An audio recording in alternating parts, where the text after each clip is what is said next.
Jadi kami memang berharap ada kontribusi untuk daerah. Mungkin selama ini kita nyengolahkan baik sen daerah habis kan. Iya. Jadi tidak tentu jum bakal atau kan pemerintah Kabupaten Serangun mengajak masyarakat untuk cinta masjid. Iya.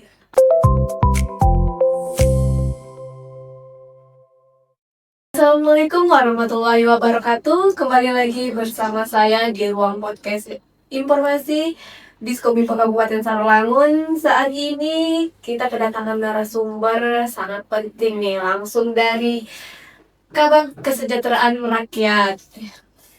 Kembali lagi di podcast kita. Kali ini kita akan membahas tema yang sangat dekat dengan masa depan Kabupaten Sarolangun, yaitu bagaimana membangun generasi yang unggul, berpendidikan tetapi juga memiliki karakter dan nilai-nilai religius ya. Nah, kita akan ngobrol tentang dua hal yang menarik. Yang pertama, peluang beasiswa utusan daerah, dan yang kedua, gerakan masyarakat cinta masjid. Nah, ini langsung aja kita bincang-bincang dengan Bapak Kabag Kesejahteraan Rakyat Junaidi SSMPDI ya. Nah, bagaimana Pak kabarnya hari ini? Alhamdulillah, kabar baik, sehat walafiat. Agak deg-degan ya Pak ya hari ini. Karena nengok ibu ini agak deg-degan. Masya Allah, deg-degannya tadi. Oke Pak. Nah, sebelum kita lebih dalam lagi ya Pak ya, mungkin kita mulai dari tema yang besarnya dulu. Kalau kita bicara tentang generasi unggul, sebenarnya generasi unggul yang ingin dibangun oleh pemerintah Kabupaten Sarolangun itu seperti apa, Pak? Oke, terima kasih. Assalamualaikum warahmatullahi wabarakatuh. Tentunya kami atas nama bagian Kesra Kabupaten Sarolangun mengucapkan terima kasih atas undangan podcast Dinas Kominfo Kabupaten Sarolangun. Tentunya di sini kami selaku bagian Kesra Kabupaten Sarolangun, kami sampaikan untuk opsi kami sebagai Kabag Kesra Kabupaten Sarolangun mencakupi bidang yang pertama mungkin masalah kesejahteraan rakyat, baik pun masalah sosial, karena sifatnya koordinasi Kesra ini di bidang Kesra sifatnya koordinasi untuk opsi yang menaungi dinas terkait, mungkin dinas kesehatan, dinas sosial, kemudian dinas pendidikan, itu terkait semua dengan kegiatan yang ada di bidang Kesra. Kemudian juga yang kami sampaikan juga pada pagi hari ini, tentunya tema kita membangun generasi unggul dan masyarakat religius, peluang beasiswa untuk daerah. Sedikit kami sampaikan untuk kegiatan sebagaimana kita ketahui bahwa visi dari Bupati Sarolangun yaitu Sarolangun Maju. Tentunya dapat kita jabarkan. Yang pertama mungkin visi beliau Sarolangun Maju yaitu M. M itu muda. Kemudian A. Kemudian agamis. Kemudian yang ketiga J. Jujur. Kemudian yang keempat unggul. Nah, yang kita bahas hari ini masalah unggul. Jadi unggul, mungkin di unggul sini penjabaran kita unggul di sini tentunya kita mengharapkan kedepannya mungkin unggul di sini itu yang saya sampaikan tadi, mungkin untuk unggul ini generasi yang unggul. Berarti pemerintah Kabupaten Sarolangun intinya sudah menyiapkan bagian dari Kesra sudah melaksanakan kerjasama dengan IPB itu. IPB Institut Pertanian Bogor. Jadi tentunya kita memberi kesempatan kepada putra terbaik Kabupaten Sarolangun. Yang pertama untuk menimba ilmu di tingkat yang lebih tinggi. Dan juga pada saat sekarang ini kita melaksanakan kegiatan beasiswa IPB ini kita laksanakan di setiap tahunnya di Kabupaten Sarolangun. Jadi sedikit saya sampaikan untuk di bagian Kesra untuk melaksanakan kegiatan bantuan BUD. Jadi kami memang berharap untuk tahapan yang selanjutnya juga kita laksanakan untuk kegiatan BUD ini ke depan. Mungkin kita akan melaksanakan kerjasama dengan institut lain gitu. Jadi di luar BUD, di luar IPB gitu. Mungkin kita lebih peluang ke depannya kita laksanakan dengan mungkin sekitar Provinsi Jambi yang kita laksanakan sesuai dengan arahan Pak Bupati gitu. Kita udah langsung masuk ke bagian kedua, beasiswa utusan daerah ya Pak ya. Nah, ini yang menarik, kita masuk ke beasiswa utusan daerah. Sebenarnya apa yang ingin dicapai pemerintah Kabupaten Sarolangun melalui program beasiswa ini? Yang pertama itu tadi saya sampaikan memberi peluang kepada anak muda kita untuk berkreasi, untuk menimba ilmu, dan intinya untuk kita kerja, kita sampaikan kepada siswa kita untuk beasiswa BUD ini ke depannya nanti selesai melaksanakan kuliah di IPB, kita berharap ada kontribusi untuk Kabupaten Sarawangun gitu. Jadi anak-anak itu ada kontribusi untuk Kabupaten Sarawangun. Dan juga kami dari Kesra, setiap pelaksanaan BUD yang tidak dilaksanakan awalnya mungkin di Diknas, sekarang sudah pindah ke bagian Kesra. Jadi ke depannya juga yang mungkin selama ini mungkin proses untuk pelaksanaan bantuan BUD ini mungkin secara transparan itu ke depannya. Jadi mulai tahapan sekarang sudah kita laksanakan di Kesra. Oke, menarik sekali nih, jadi kesempatan untuk melanjutkan pendidikan ya. Pendidikan ini memang ingin dibuka seluas-luasnya bagi putra-putri Kabupaten Sarawangun yang memiliki potensi sangat bagus ya Pak ya. Nah pertanyaan selanjutnya Pak, ini yang paling banyak yang ditunggu anak muda nih. Siapa saja yang bisa mendapatkan beasiswa usaha ini? Sedikit saya sampaikan, mungkin untuk sesuai dengan Peraturan Bupati nomor 19 tahun 2025 ini menjelaskan tentang bantuan utusan daerah ke IPB Kabupaten Sarawangun untuk kegiatan bantuan untuk mahasiswa. Jadi tentunya tahapan yang kita laksanakan mungkin selama ini mungkin masyarakat banyak yang belum tahu. Jadi ke depan ini kan memang tahapan yang belum kita tahu. Mungkin selama ini dari tahun ke tahun, mungkin saya selama di Kabak Kesra, mungkin untuk tahun ini lebih banyak peminatnya. Mungkin informasi yang kurang selama yang kita kurang sampai ke masyarakat. Jadi kita selama ini kita rubah mindsetnya, kita transparan. Kita yang jelas melalui Kominfo kita komunikasikan untuk tahapannya yang jelas.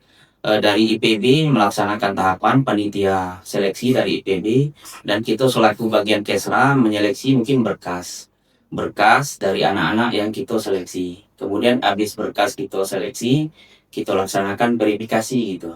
Jadi untuk tahun ini pendaftar alhamdulillah 18 orang.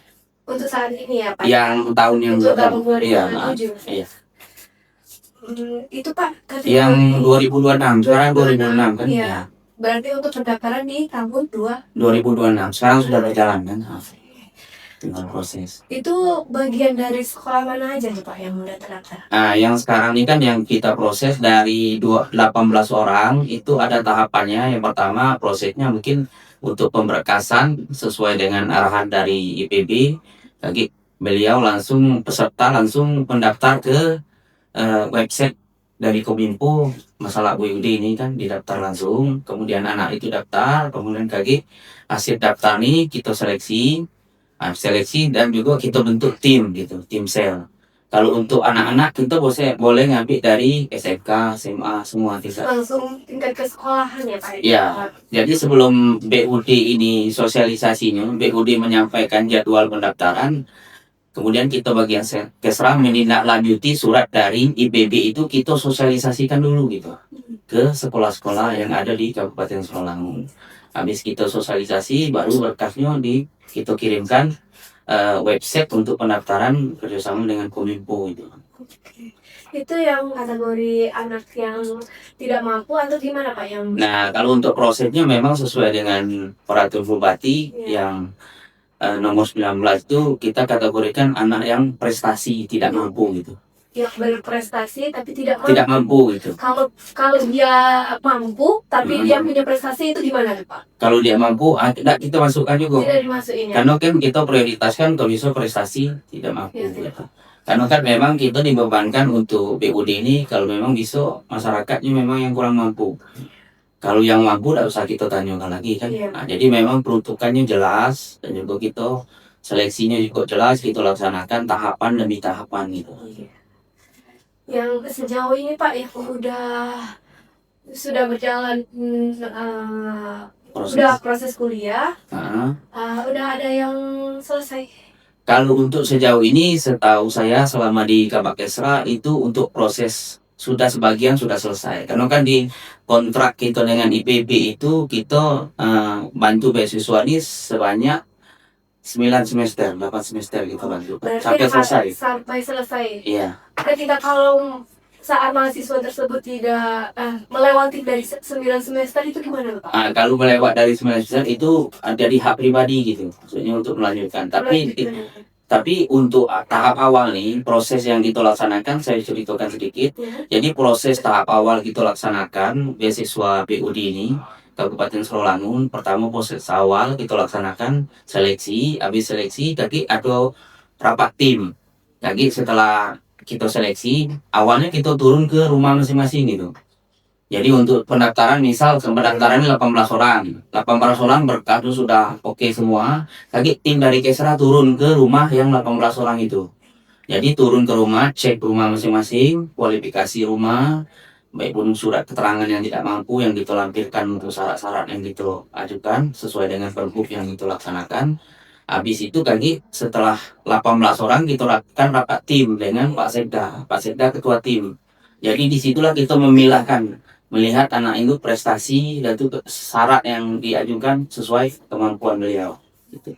Tapi tetap diseleksi sama IPB langsung lagi. IPB langsung. Habis itu kayak sudah kita seleksi dari 18 kayak IPB menyesuaikan dengan yang diinput anak-anak itu, di situ nampak prestasi anak itu kan, IPK-nya berapa gitu.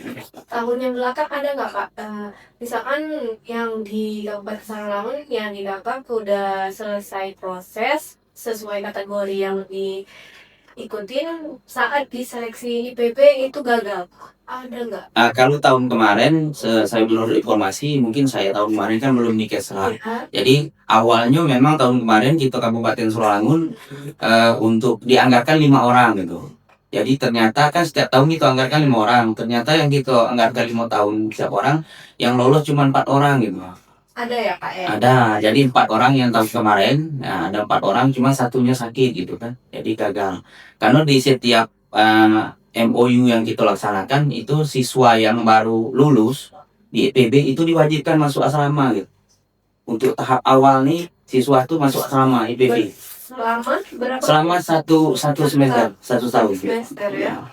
Jadi memang di gambling di asrama, jadi anak tuh 1 tahun, agak yang sudah 1 tahun baru dikeluarkan cari kontrak masing-masing.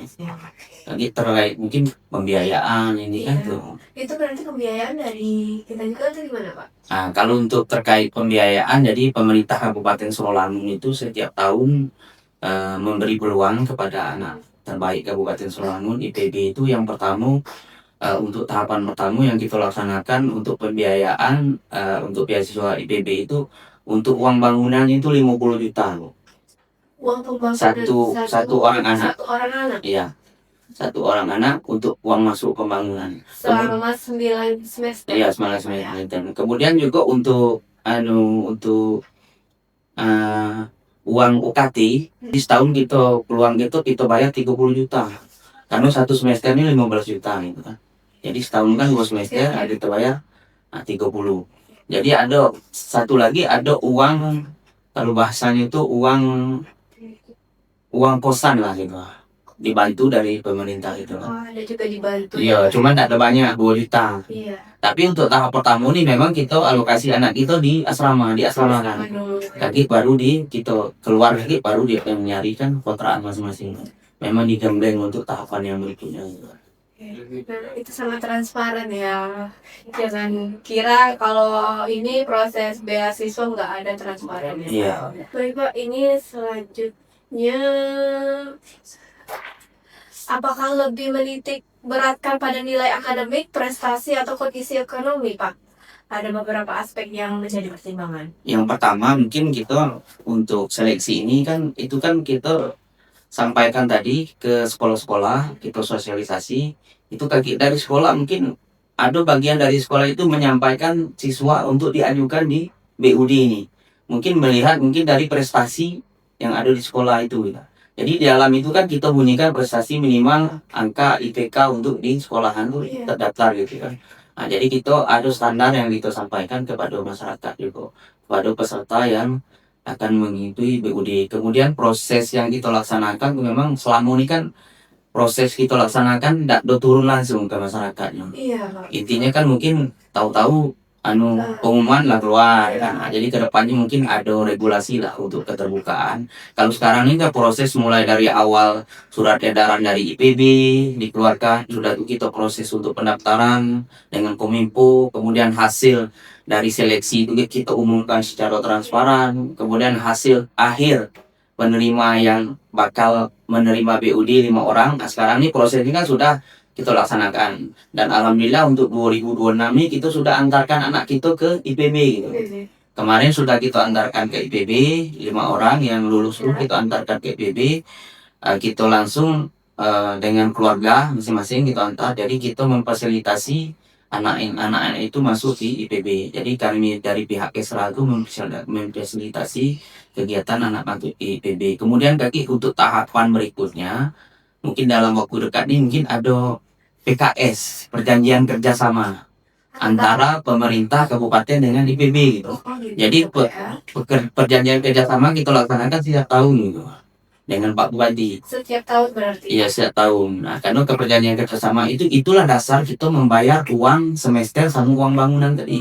Jadi kalau kita belum bayar itu, itu belum bisa. Nah, sekarang ini memang untuk tahap awal IPB ini minta kan karena anak ini mulai masuk, antar dulu anak tuh ke asrama. Nah, jadi alhamdulillah kami pemerintah Kabupaten Srawangun, wakil Pak Bupati juga kami sudah mengantarkan anak dan didampingi oleh ibu-ibu yang mendampingi untuk asrama. Langsung dari orang tuanya ya? Langsung dari orang tuanya. Jadi lebih bagus. Kemarin kan kami tawarkan untuk berangkat sendiri kan. Nah, cuman kan alangkah lebih bagusnya kita dari Kesra mendampingi.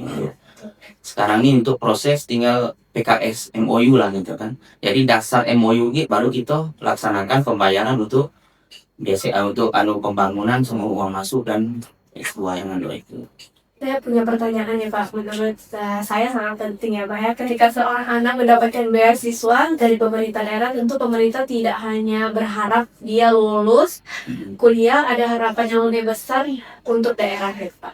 Menurut Bapak, kontribusi seperti apa yang diharapkan dari para penerima beasiswa utusan daerah setelah mereka menyelesaikan pendidikan? Pertama, program ini intinya kami mungkin dari bidang Kesra, mungkin bagian Kesra pertama mengucapkan terima kasih kepada Pak Bupati, Pak Hadi Ulmin, Pak Wakil Bupati, Pak Geri. Tentunya kegiatan ini sangat bermanfaat sekali bantuan beasiswa.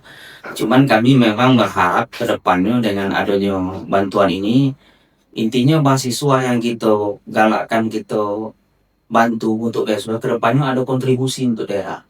Pertama kami kemarin sebelum melaksanakan seleksi kami koordinasi dengan BKD gitu. Jadi BKD itu intinya kami koordinasi dengan BKD. Mungkin selama ini kan tidak ada koordinasi dengan BKD. Jadi kami berharap ke depannya memang kebutuhan daerah, formasi yang kita ajukan tuh disesuaikan dengan formasi BKD gitu. Jadi ke depan tuh jadi anak yang lulus nih disesuaikan dengan selama ini kan kita mungkin untuk buka formasi ini kan sementara kan kita ada BUD nih. Nah, tapi anak-anak yang kita sekolah kan tidak sesuai ya. Jadi kami kemarin tuh untuk memperketat lagi kegiatan untuk seleksi ini kami koordinasi dengan BKD. Jadi dengan BKD itulah kami koordinasi apa kebutuhan daerah gitu. Mungkin sarjana pertanian, teknologi pertanian, yang kita laksanakan kan. Jadi yang 5 yang kita luluskan itu Bu, itu sesuai dengan tupoksi, maksudnya sesuai kebutuhan daerah gitu. Jadi ada kesinambungan kan antara IPB, jadi IPB itu koordinasi apa yang dibutuhkan. Jadi ke depan kita mungkin secara demokrasi atau secara birokrasi mungkin kita nih informasi mungkin daerah mungkin tidak ada buka peluang untuk PNS, tapi sudah kita siapkan anak-anak didik itu tuh untuk ke depan. Jadi yang di BKD kan dia lebih tahu struktur mana, kebutuhan mana, istilahnya S1 yang ini yang kita butuhkan. Nah, jadi kami sekarang ini untuk sistem yang kami laksanakan sesuai dengan kebutuhan daerah. Yang anak yang kita masuk ini kan sesuai formasi yang diminta BKD gitu. Nah, itu intinya kami formasi. Jadi kami memang berharap ada kontribusi untuk daerah. Mungkin selama ini kita nyengolahkan daerah habis kan. Nah, jadi tidak tentu cuma bakal atau kan. Nah, jadi kami memang berharap ke depannya memang kita bukan nyalahkan siapa-siapa. Intinya ke depan memang dengan BUD ini karena kita nilai dari segi keuangan, karena ini kan melibatkan pemerintah daerah, karena duit daerah yang kita pakai. Jadi tidak mungkin duit daerah kita pakai tidak ada kontribusi untuk daerah. Nah, jadi memang kami ke depan dan juga ke depan kami juga mungkin ada rencana ke depan ini mungkin selain BUD ini kita laksanakan perjanjian dengan mungkin universitas yang ada di provinsi kita nih mungkin ke depan untuk ke depan kan. Karena yang BUD ini mungkin untuk tahap yang sekarang mungkin kita menyelesaikan yang ada. Nah, jadi ke depannya tetap kita anggarkan kegiatan BUD ini mungkin kita di Jambi ini kan ada kampus IAIN, UIN, ada Unja. Rasa saya lebih bagus. Jadi pertimbangannya mungkin di BUD ini kita dapat 5 orang, kalau di provinsi ini mungkin dapat 10 gitu. Nah, itu perbedaan inilah kan itu. Nah, harapan Bapak nih untuk selanjutnya bagaimana nih? Yang untuk penerima beasiswa ke daerah. Memang pertama kami mengharapkan ke depan nih yang dapat beasiswa anak-anak ini memang kalau dari seleksi memang anak-anak ini memang berkualitas. Jadi tentunya tidak ada intervensi. Nah, intervensi mungkin dari segi pendidikan beliau, mungkin dari segi hal-hal yang lain. Tentunya kami memang ke depan berharap kita ini kan sudah banyak menelurkan dari IPB ini. Jadi walaupun yang sudah-sudah ini kami berharap ada kontribusi untuk daerah. Mungkin tidak jadi PNS. Nah, maksudnya ke depan ini kan ada masukan untuk daerah gitu. Oke lah, mungkin PNS ke depan ini mungkin untuk buka ini mungkin belum ada informasi. Jadi masuk apa ini kan kan di IPB ini kan banyak jurusan kedokteran hewan, sarjana pertanian, teknologi pertanian. Nah, jadi ke depannya kan kita nih di daerah ini kan ada PPL, mungkin pendamping. Nah, masuk apa nih ada masukan gitu. Minimal kan ada inovasi gitu. Sekedar inovasi kan ilmu juga yang kita sampaikan. Jadi walaupun dikit ilmu yang dia dapat di IPB, kalau kita nak menunggu PNS yang Bapak sampaikan mungkin tidak sampai kan. Nah, jadi kami mengharapkan memang baik pun yang dulunya dari Dignas maupun Kesra yang Kasaran, kami mengharapkan memang ada kontribusi untuk daerah. Kontribusi bukan berarti kita berbentuk uang. Karena kita daerah sudah membiayai anak kita sekolah jauh-jauh, masuk Bapak ini ada kontribusi dalam hal kita masukan saran. Mungkin ada penemuan yang ini ada solusinya. Mungkin secara kegiatan yang dilaksanakan mungkin banyak yang tidak tahu, mungkin dari segi intinya banyak itu pertanian, masalah kedokteran hewan, yang formasi yang ada ini kan, mungkin masalah data yang dilaksanakan di IPB. Yang kami ke depan memang berharap mungkin kami selaku bagian Kesra ke depannya memang ada kontribusi untuk pemerintah daerah, minimal masukan saran dari anak-anak kita yang sudah menyelesaikan pendidikan di IPB. Karena kan memang mungkin ada yang pendamping pertanian yang ada mungkin masih awam untuk ilmu-ilmu yang sifat. Jadi kedepannya bukan berarti kita nih harus anak tuh harus dididik untuk dapat jadi PNS. Nah, masuk apa nih ada kemungkinan kedepannya kan memang saran yang dibutuhkan. Jadi kontribusi ada timbal balik ini. Di saat pemerintah Kabupaten Sarawangun sudah mengucurkan dana sebanyak itu kan, nah, selama 9 semester yang dilaksanakan pemerintah daerah, ya minimal ada kontribusi yang nampak real kan.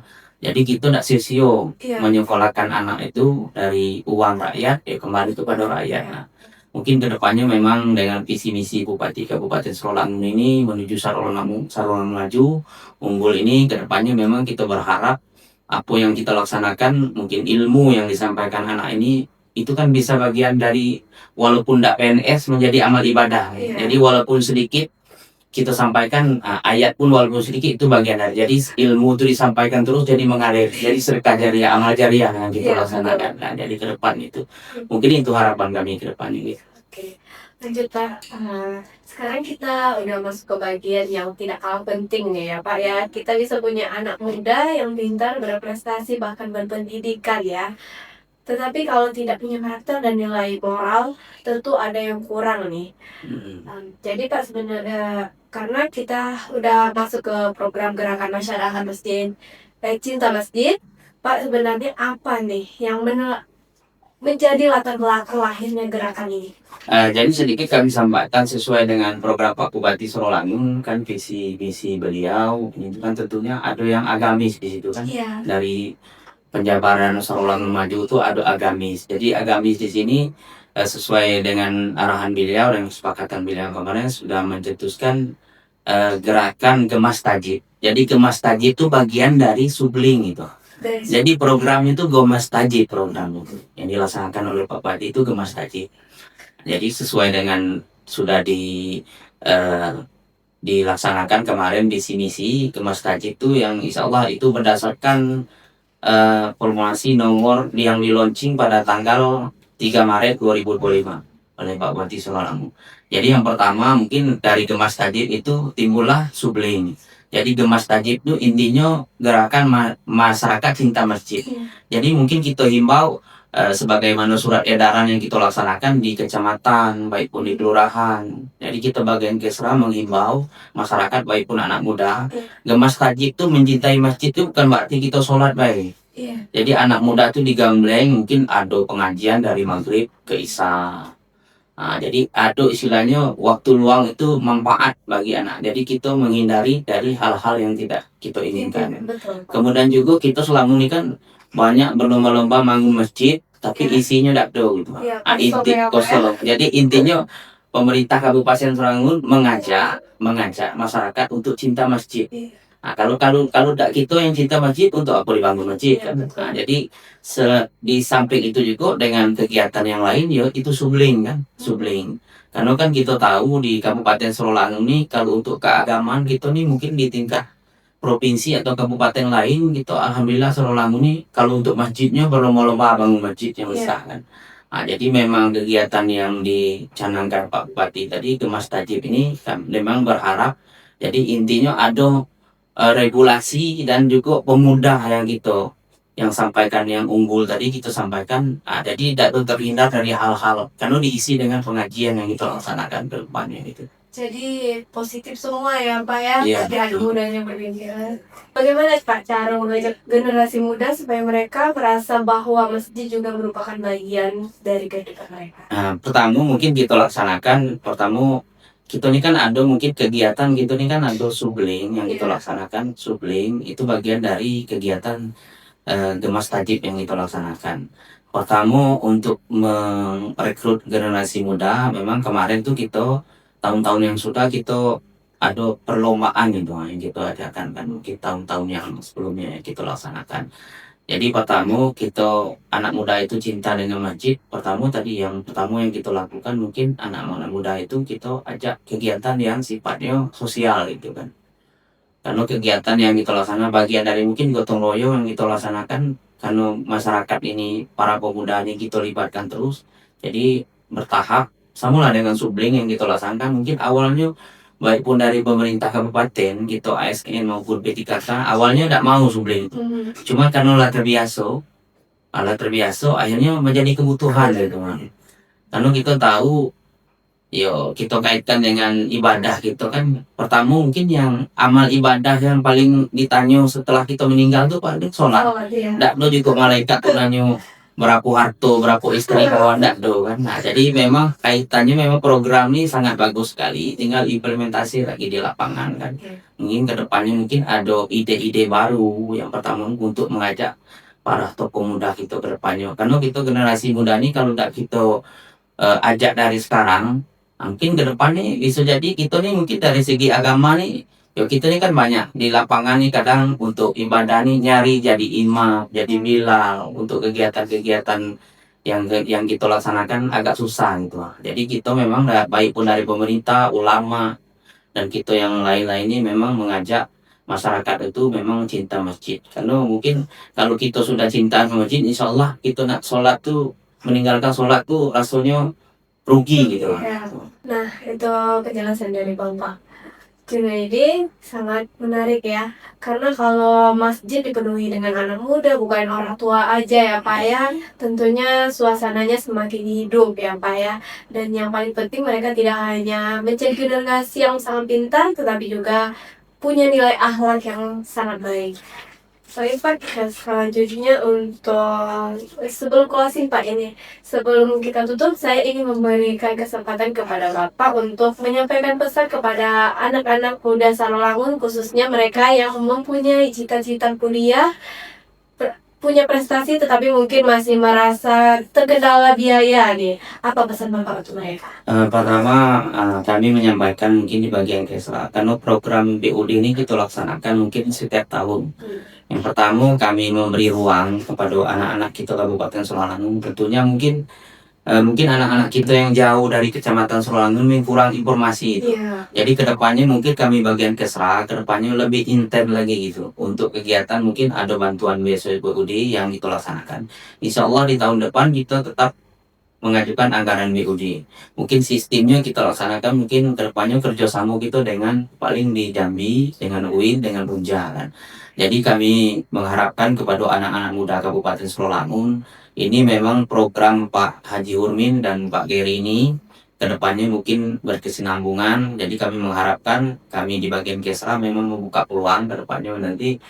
Intinya regulasi yang kita laksanakan sesuai aturan yang ada. Jadi kedepannya kami berharap juga mungkin adik-adik yang punya peluang, mungkin tamat SMA dan yang lain juga kedepannya juga kita berharapkan untuk melakukan mungkin pendaftaran lah di kedepannya sesuai dengan aturan yang ada. Kemudian juga di tahun 2027 mungkin sedikit kami sampaikan mungkin dari cek kegiatan gitu 2000 sekarang nih 2026 nih kita ada program unggulan Pak Bupati Srawangun sesuai dengan visi. Jadi kita ada bantuan S1, S2, S3 dan tapis Quran. Wow, itu Untuk- bukan Untuk sekarang nih ya. Itu sifatnya bantuan S2, S3 sama tapis Quran. tapis Quran. Jadi untuk yang program yang kita laksanakan pada saat hari, alhamdulillah untuk perbuknya sudah kita godok sekarang. Mungkin jumlah teknisnya lagi ada tim sel untuk menyeleksi dari kegiatan.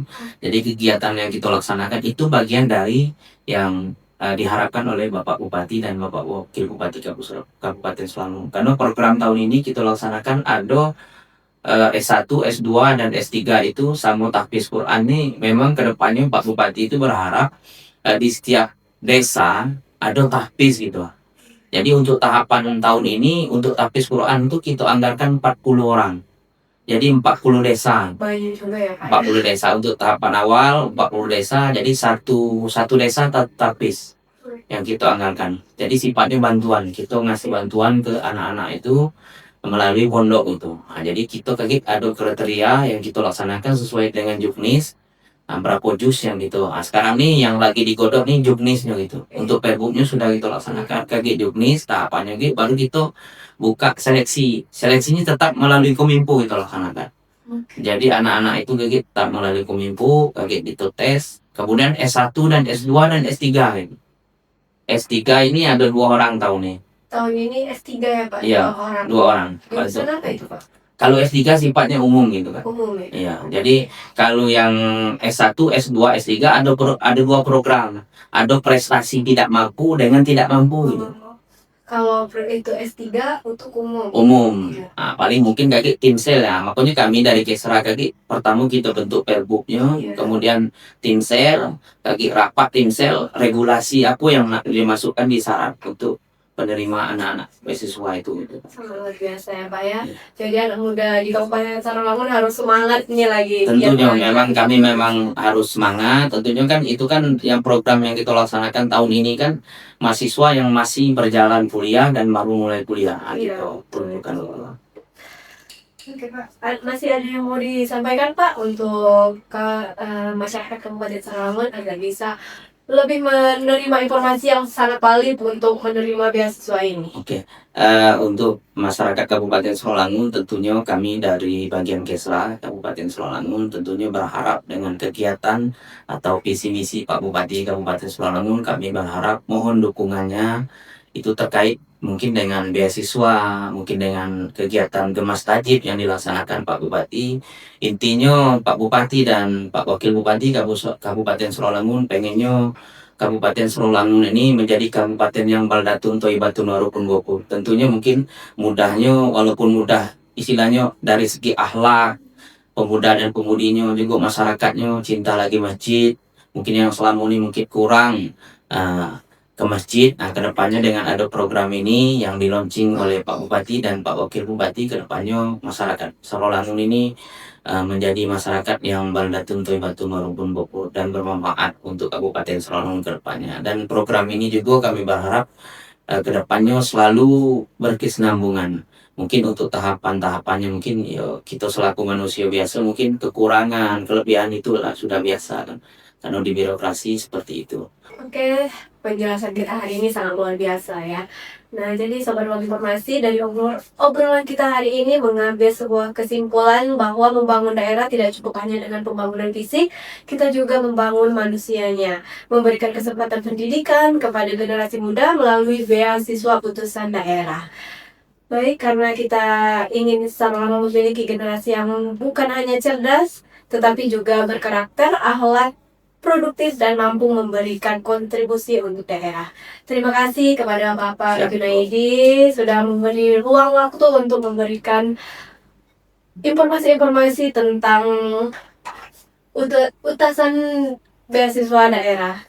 Dan untuk sobat ruang informasi, jangan lupa terus belajar dan terus berkarya, dan tentunya jangan lupa memakmurkan masjid. Saya pamit undur diri. Wassalamualaikum warahmatullahi wabarakatuh. Sampai jumpa di episode berikutnya. Waalaikumsalam warahmatullahi wabarakatuh.